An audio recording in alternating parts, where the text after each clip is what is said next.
Welcome to InfoHub. In our headlines, the level of public transparency in Guyana Exxon oil contract get commendations from world-renowned environmental economists.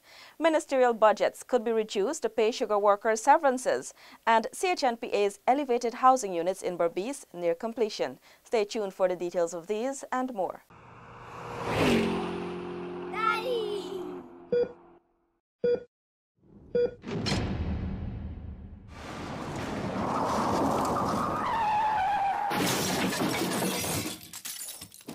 And now for the details.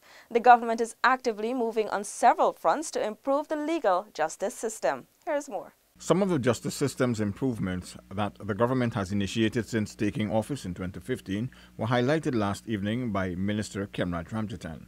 The Public Security Minister listed the initiatives as part of his response to a motion filed by the parliamentary opposition about the July 9, 2017 Georgetown prison fire and jailbreak and the later escape of several prisoners from the Signan. He reminded of the support for the criminal justice system program. Strengthening of the law reform, strengthening of the probation service, strengthening of magistrate court pilot project, design and implementation of a restorative justice program, strengthening the magistrate level of the judiciary, strengthening prosecution, and a pilot legal aid clinic, all to the tune of $8 million. Minister Ramjatan also dismissed claims that the crime rate was being fueled by the events of last year. He reminded of the downward trend of serious crimes since 2014. Serious crimes are murders, robberies of all type, larceny, rape, burglary, kidnapping, break-and-enter, and larceny. And there were 3,688 in 2014. In 2015, it went up even higher, 3,925. But in 2016, it came down to 3,330. And then in 2017, it came down to 2,986. The use of alternative sentencing will also be encouraged, the minister said, with the hiring of more probation and social workers.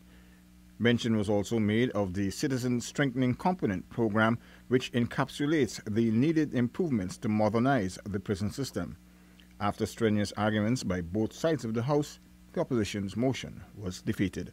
Paul McAdam for InfoHub. Several government ministers have added their voices to the state of the sugar industry and the payment of severances. More from Stacey Carmichael. Minister of Finance Winston Jordan, speaking on the sidelines of the 83rd sitting of the National Assembly on Wednesday, said despite efforts in the form of enormous financial transfers by this government, the sugar industry continued to slip further into depression, hence the decision to downsize.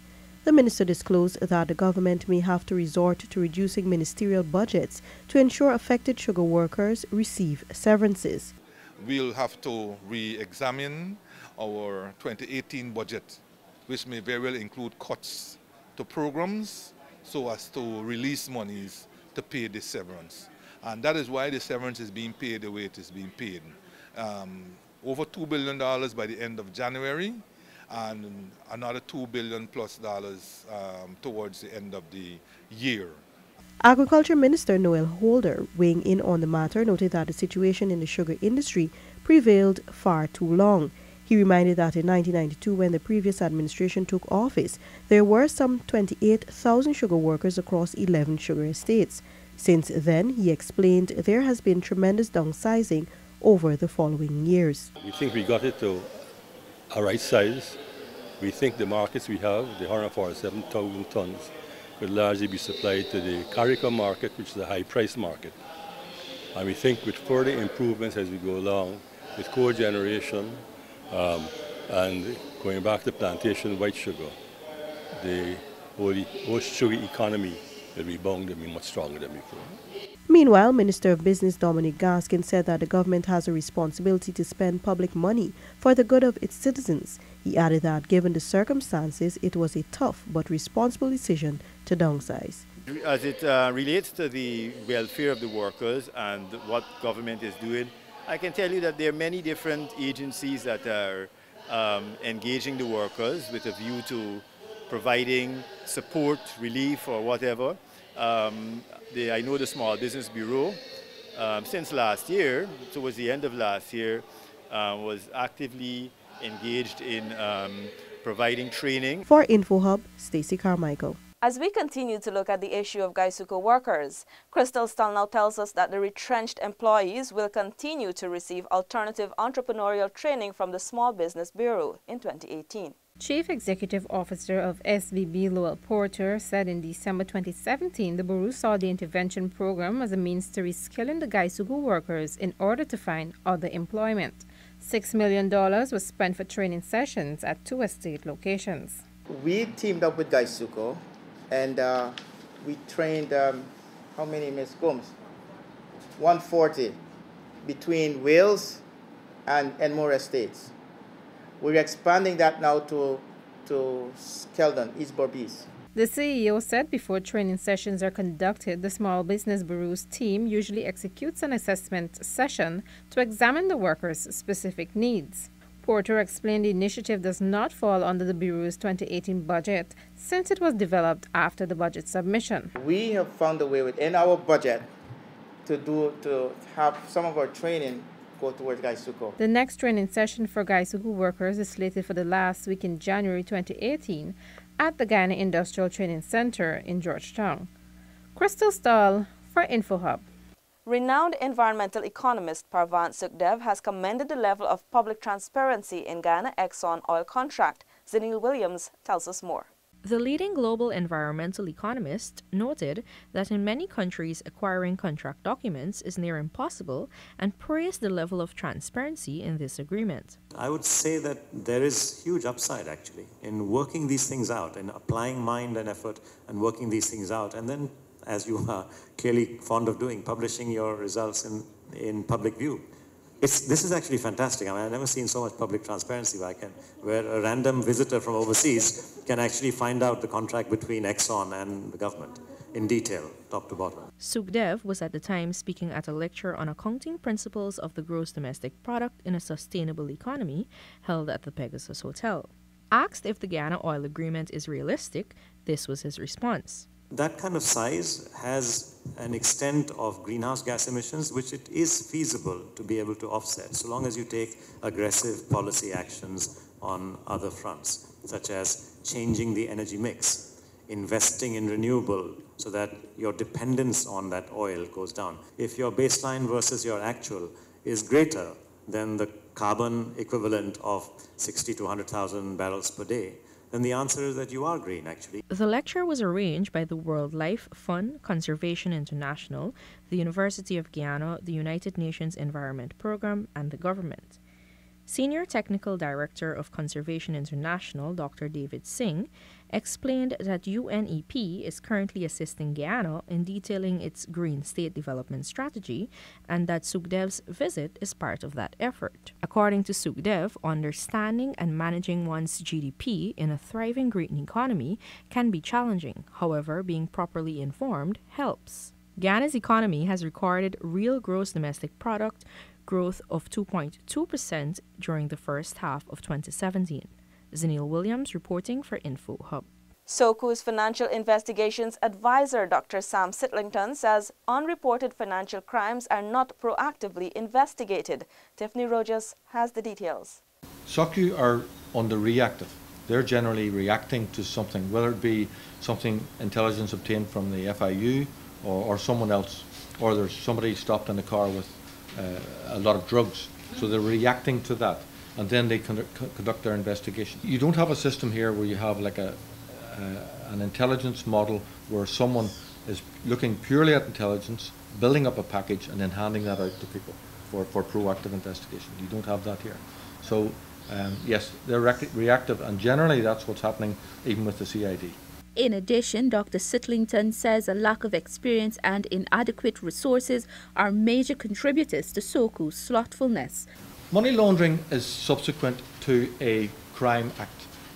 That may be corruption, it may be tax evasion, it may be fraud, it may be drug trafficking, and that predicate crime generally is committed before a money laundering offence is committed.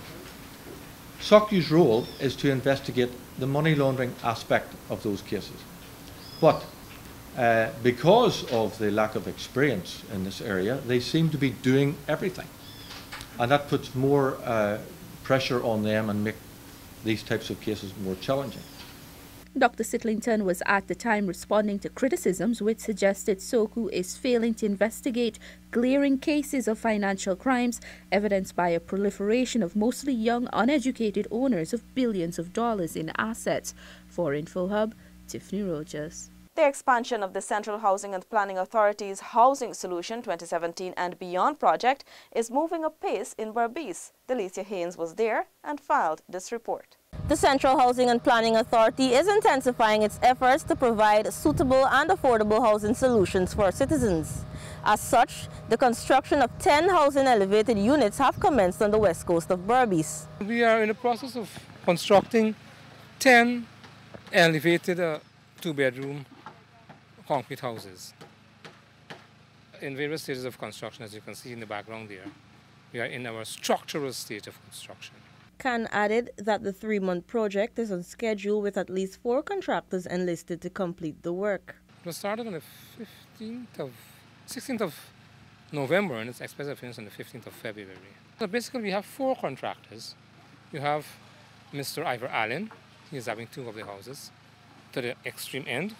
Then you have Memorex Construction Company having the other 2 here. You have Mr. Arkisun with 3 here. And general contractors, Mr. Saudagar, is on our extreme north. Meanwhile, the construction of 10 flat housing units is expected to commence before the end of January. Reporting from the Bat Settlement Experiment New Housing Scheme, Delicia Haynes. Renetta LaFleur now joins us. She tells us that Mabaruma residents will soon be able to pay for electricity based on their consumption. Mabaruma residents currently receive 9 hours of electricity from 6 p.m. to 12 a.m., then from 5 a.m. to 8 a.m. daily. The Hinterland Electrification Company Incorporated's Chief Executive Officer Horace Williams said the Mabaruma residents have their rate of consumption estimated and most often pay a fixed fee for electricity supply. This will soon end. What we plan to do this year is to gradually add meters, energy meters to the consumers there, starting with the commercial consumers so that they could actually pay based on consumption rather than estimation or fixed rates. Williams explained that the plan is to install energy meters in the community.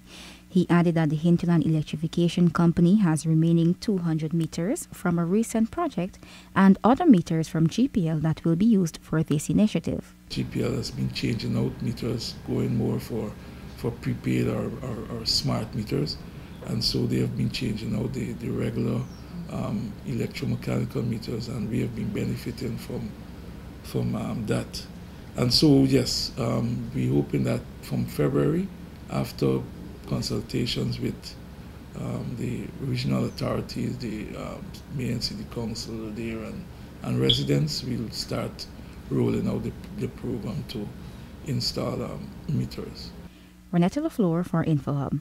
Here's our final report. The Ministry of Public Health is seeking to address health issues faced by hinterland residents as a result of increased migration from neighboring countries. Here are the details. The matter was discussed during a courtesy call paid to the Minister of Public Health, Valda Lawrence, by Regional Director for the International Organization of Migration for Central America, North America, and the Caribbean, Marcelo Pisani, and IOM's Regional Coordinator for the Caribbean, Robert Natalio. Minister Lawrence said these discussions will serve to address the outbreaks of various diseases that have occurred in hinterland communities close to the border. Last meeting in Geneva, this was one of the main topics where we discussed on how do countries place in their budgets allocations within the health sector to be able to provide services to these migrants, whether they are here seeking employment or whether they're here looking to become a resident here or whether they're passing through the country. The minister pointed out that once a migrant arrives in Guyana, the country has the responsibility to ensure that its healthcare system provides them with the necessary services. IMO's Regional Director, Pisani, added that the gathering of data on the number of migrants that enter Guyana would better prepare local health officials to arrest or minimize the outbreaks of diseases. One of the topics that we want to discuss is data production. You know, IOM is part of the UN. And as part of the UN, we have been engaged with the Agenda 2030, which is the SDGs, the Sustainable Development Goals. And one of the goals, if I don't remember wrong, is on health. And we need to, we want to help countries to produce data to follow and achieve the indicators of the SDGs. Zenil Williams reporting for InfoHub. Thanks for watching. Remember to connect with us 24/7 on our website and social media. Goodbye.